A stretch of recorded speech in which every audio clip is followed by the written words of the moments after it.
আসসালামু আলাইকুম। আশা করি আপনারা সবাই ভালো আছেন।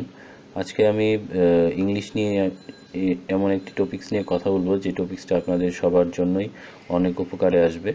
এবং আপনারা যারা ইংলিশের উপর অনেক দুর্বল এবং ভাবছেন ইংলিশ আসলে অনেক কঠিন, অনেক কিছু করা যায় না এবং অনেক গ্রামাটিক্যাল রুলস এবং অনেক বাধা এবং অনেক কিছু করতে গিয়েও করতে পারছেন না, শুধু তাদের জন্যই আজকের আমার এই ভিডিওটা।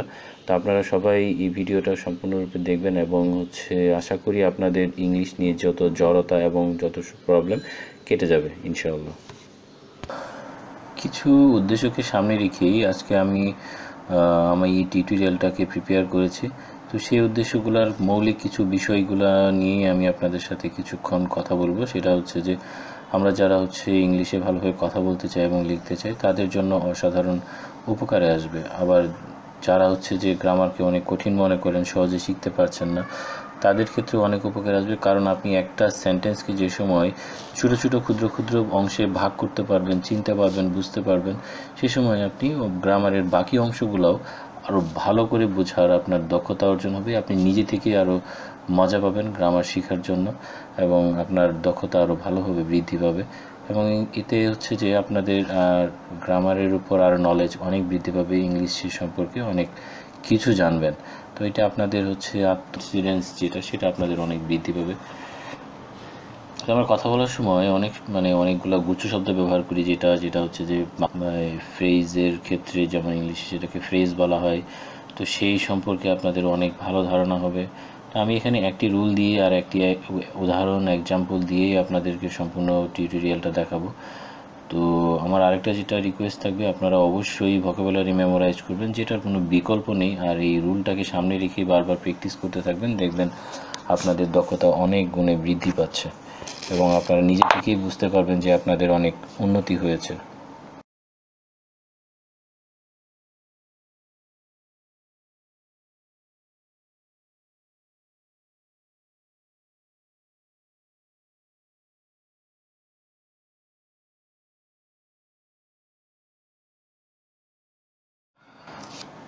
তো এখন আমি আপনাদের মাঝে ছোট একটা স্ট্রাকচার নিয়ে কথা বলবো। সেই স্ট্রাকচার কেমন কেউ জানে না যারা ইংলিশ পড়ে বা যে কিছুটা বোঝে অথবা যে অনেক বোঝে। সেটা subject plus verb plus object.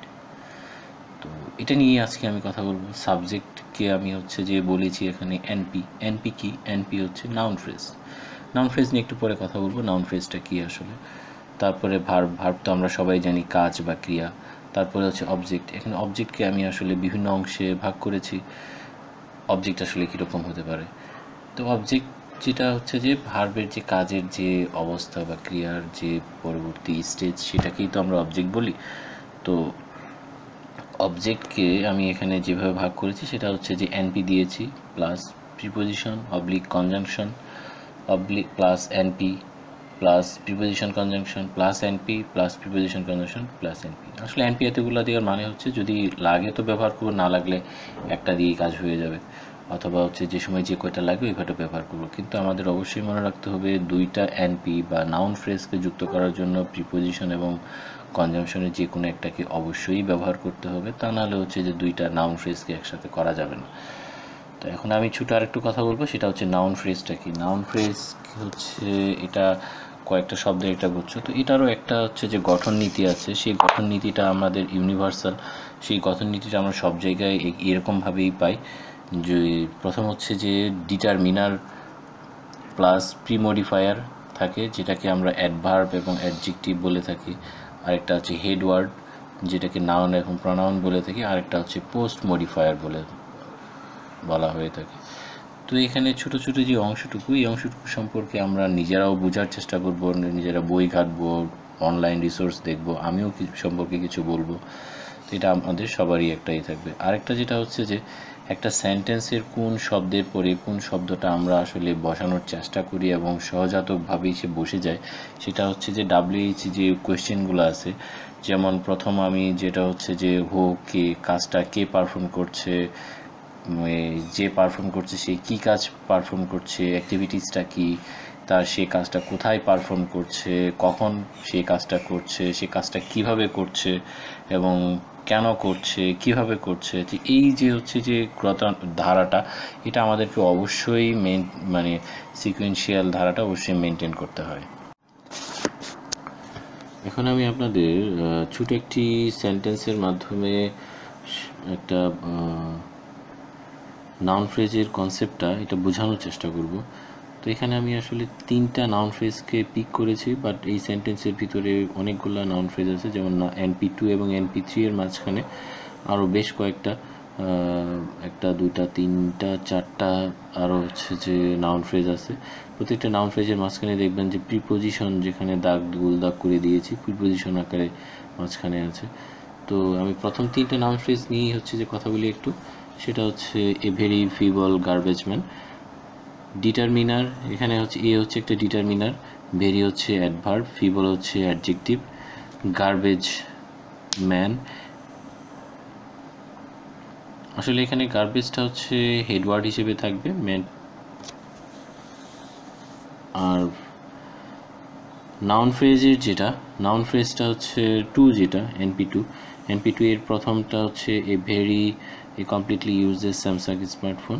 এখানে এটা হচ্ছে ডিটারমিনার, আর কমপ্লিটলি ইউজলেস এটা অ্যাডভার্ব অ্যান্ড অ্যাডজেক্টিভ। এটাকে প্রিমডিফায়ারও বলা হয়ে থাকে। আরেকটা হচ্ছে হেডওয়ার্ডের, যেমন স্যামসাংটা হচ্ছে এখানে হেডওয়ার্ড, আর স্মার্টফোনটা হচ্ছে পোস্ট মডিফায়ার, যেটা স্যামসাংয়ের আরেকটা অবস্থান নির্ণয় করছে, এই জন্য এটাকে পোস্ট মডিফায়ার হিসেবে বলা হয়ে থাকে। আপনারা ঘাটলে আরও বুঝবেন। আরেকটা যেটা হচ্ছে noun phrase 3, NP3, the most valuable stuff, এখানে দাটা হচ্ছে determiner, most adverb, valuable adjective, and স্টাফটা হচ্ছে হেডওয়ার্ড। তো এই নাউন ফ্রেজের বেসিক কনসেপ্টই এটা, এভাবেই নাউন ফ্রেজ। এখন আমি আপনাদের সেন্টেন্সের WH ওয়ার্ডের কোন ওয়ার্ড কীভাবে ব্যবহার করতে হয় এবং প্লেসমেন্টটা, এই সিকোয়েন্সটা আসলে আপনারা একটু মনে রাখার চেষ্টা করবেন, তাহলে আপনাদের জন্য সেন্টেন্স গঠন করতে অনেক সহজ হবে। আমরা ডিটারমিনারের ক্লাসিফিকেশনগুলো একটু দেখে নিই। এখানে টোটাল 11টা হচ্ছে টাইপস মেনশন করা আছে ডিটারমিনার্স, কোনগুলোকে আমরা ডিটারমিনার বলবো, 1 থেকে 11। এগুলো আমরা ভালোভাবে দেখলে মোটামুটি ডিটারমিনারের ব্যাপারটা ক্লিয়ার হয়ে যাবে। তোমরা এখানে হেডওয়ার্ড সম্পর্কে জানবো, কোনগুলোকে হেডওয়ার্ড বলা হয়। যেমন এখানে দেখানো যেগুলো হচ্ছে নাউন প্রোনাউন ফ্রেজ, সেগুলো হেডওয়ার্ড। পোস্ট মডিফায়ার সম্পর্কেও আমরা জানবো, 6টা হেড মডিফায়ার দিয়ে পোস্ট মডিফায়ার করা হয়ে থাকে, adverb, adjective, present participle, past participle, prepositional phrase, and to infinite phrase. তো এগুলোর সমন্বয়ে আসলে একটা সেন্টেন্স গঠন করা হয়। তো একটা সেন্টেন্সকে যদি ছোটো ছোটো অংশে ভাগ করে, সেই অংশকে অ্যানালাইসিস করে, এবং কোনটা কখন হচ্ছে, কেন হচ্ছে, কীভাবে হচ্ছে, তো এগুলো যদি আমরা নিজেদের কোয়েশ্চেন করে যদি অনেক কিছু বের করতে চাই, তাহলে সহজেই আমরা ইংলিশকে আরও দ্রুততার সাথে দক্ষতা অর্জন করতে পারবো, এবং আমাদের ইংলিশের গভীর যে নলেজটা, সেটা আরও খুব দ্রুত আমাদের অর্জন হবে। তো আশা করি আপনারা আমার এই ভিডিওটা দেখেছেন এবং উপকৃত হয়েছেন। আসসালামু আলাইকুম।